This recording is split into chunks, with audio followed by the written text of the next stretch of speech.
হঠাৎ করেই 4 বন্ধু মিলে চলে আসলাম সিলেটে। রাতে প্ল্যান এবং সকালে রাতেই চলে আসলাম সিলেটের উদ্দেশ্যে। সকালে এসে আসলে হঠাৎ করে প্ল্যান করলে যা হয় কম বাজেটের হয়, এই জন্য 5 ভাই এসে আমরা সকালে নাস্তাটা করতেছি। এবং এখানকার সেই সকালের দিকে এখানে পাতলা খিচুড়ি কিংবা ঝোলা খিচুড়ি যেটাই বলেন, সেই খিচুড়িটা সবজি খিচুড়ি বলেন, সেই খিচুড়িটা এখানে পাওয়া যায় 30 টাকা করে। সকালে 7টা-8টার মধ্যে শেষ হয়ে যায়। তারপরে খাবার শেষে বন্ধু বাঁধন বলতেছে দই খেলে শরীর ঠান্ডা থাকে। হ্যাঁ, এরকম মজা। দই খেলাম, ইমন পুডিং খেলো, এইভাবে আর কি সকালে যাত্রাটা শুরু হয়ে যায়। এখানকার খাবারগুলো বলতে খিচুড়িটা খুব অসাধারণ ছিল, দইটাও খুব অসাধারণ ছিল এবং পুডিংটাও খুব অসাধারণ ছিল। সকালে নাস্তা খেয়ে আমরা সিলেটের শহরের ভিতর দিয়ে সুনামগঞ্জের উদ্দেশ্যে রওনা দিলাম কোম্পানিগঞ্জ হয়ে। প্রথমে আপনাদেরকে আকর্ষণীয় জিনিসগুলো দেখাতে চেষ্টা করব, যেহেতু একদম প্রথম, তো সেরকমভাবে গাইড দেওয়ার বিষয়টা থাকবে না আমার ব্লগে কিংবা মেমোরিজ শেয়ার যেটা করতেছি। হ্যাঁ, তো এটা পুরোপুরি একটা বাইক ট্রিপ ছিল। আমরা ঢাকা থেকে রওনা দেওয়ার বিষয়টা রেকর্ড করা হয় নাই, আমরা সিলেট থেকে মূলত শুরু করেছি। তো সিলেটের সকালের নাস্তা বাদে আচ্ছা, প্রথমে বলে নেই যে আমরা এটা কোনো ব্লগ বানানোর উদ্দেশ্যে না, এটা আসলে মেমোরিজ হিসাবে রাখা, বন্ধুদের সাথে ঘোরাফেরার একটা মেমোরি। তো সাথে থাকতে পারেন এবং ভালো লাগলে লাইক দিয়ে সাপোর্ট রাখতে পারেন। ভালো থাকবেন।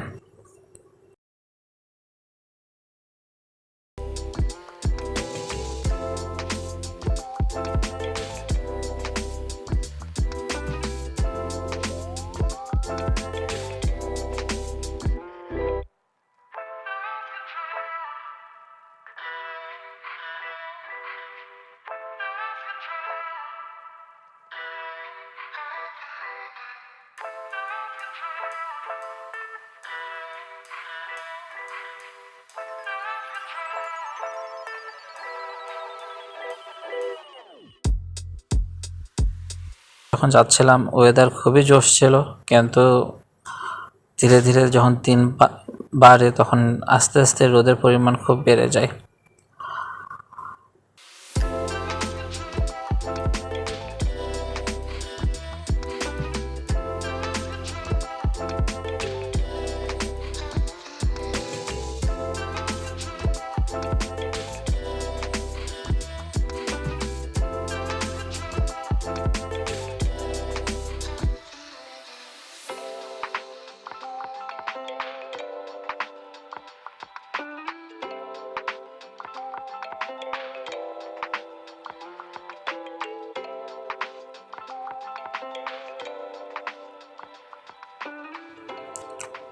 তো রাস্তাঘাটে সবাই খুব আনন্দের সাথে আমাদের সাপোর্ট করতেছিল এবং আমরা খুব মজা নিয়ে আগাচ্ছিলাম।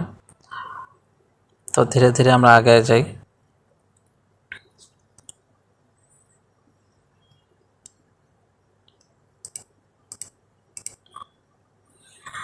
এরপরে মাঝপথে আমরা যখন আগাচ্ছিলাম ঠিক তখনই সিলেট শহর থেকে বের হয়ে আমরা, যেহেতু বর্ষার মৌসুমে সব এলাকা হাওরে খুব প্রচুর পানি ছিল এবং মনোমুগ্ধকর সব দিকের অবস্থান। তো কোম্পানিগঞ্জের আগে এই জায়গাটা পড়ছে। কোম্পানিগঞ্জে মানে আমরা যতদূর আগে যাচ্ছিলাম সিলেট শহরের থেকে সুনামগঞ্জের দিকে, ততই আমরা মনোমুগ্ধ একটি পরিবেশের উপলব্ধি করতে পারতেছিলাম।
এবং যাত্রা করতে করতে একটা সময় আমরা চিন্তা করলাম যে ঠিক আছে, এখন একটু যাত্রা বিরতি নেওয়া দরকার।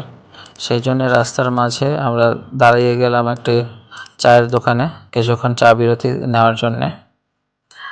চা বিরতি নিয়েই আমরা আবার সুনামগঞ্জের দিকে, এখানে বেশিক্ষণ থাকা হয় না, 5 থেকে 7 মিনিট থাকা হয়েছে, জাস্ট এক কাপ চা খেতে যতক্ষণ সময় লাগে এই আর কি। পাশেই পুকুরে মাছ ধরা চলতেছিল, সেটাও আমরা মনোমুগ্ধ করে দেখলাম কিছুক্ষণ। এরপর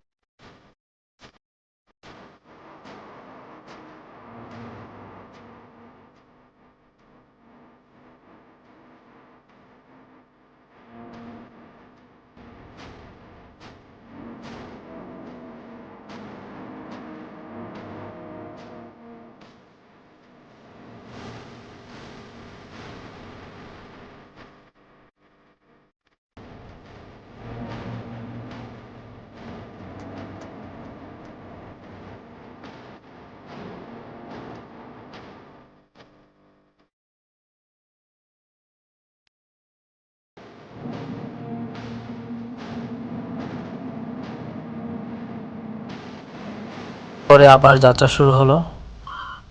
দুই পাশে শুধু পানি আর পানি, বিল আর বিল, নদী, মানে এই এক অন্য অপরূপ সৌন্দর্য। সাধারণত বাসে কিংবা অন্য যানবাহনে এই টাইপের একটা অভিজ্ঞতা হয় না, কারণ সেগুলোতে বাতাস গায়ে লাগার একটা বিষয় থাকে না। এই যে সুন্দর আবহাওয়া এবং এই যে প্রাকৃতিক যে একটা প্রকৃতির একটা গন্ধ আছে, প্রাকৃতিক যে পরিবেশ, এটা আসলে এই রিক্সাতে এবং বাইকে ছাড়া অন্য কোনো ট্রান্সপোর্টে ব্যবহার করে বোঝা যায় না।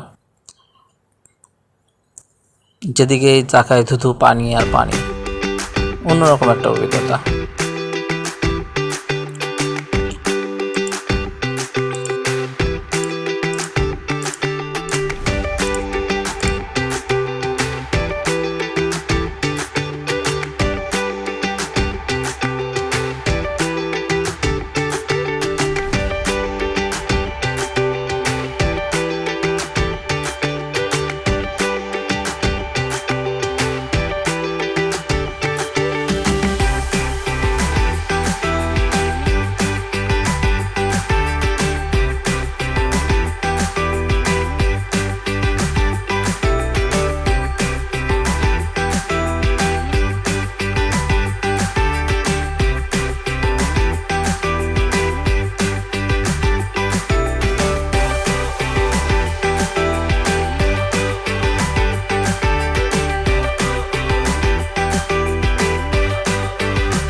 আমরা সুনামগঞ্জ ঢোকার পূর্বে টাঙ্গুয়ার হাওরের যে অংশটুকুতে গেলাম, প্রথমে গেলাম যে এই যে যেখান থেকে আর কি সাধারণত সুনামগঞ্জের টাঙ্গুয়ার হাওর যেটা বলতে, যে বোটটাতে উঠতে হয়, সেই বোটের সেই জায়গাটুকু দিয়ে আমরা প্রথমে ক্রস করে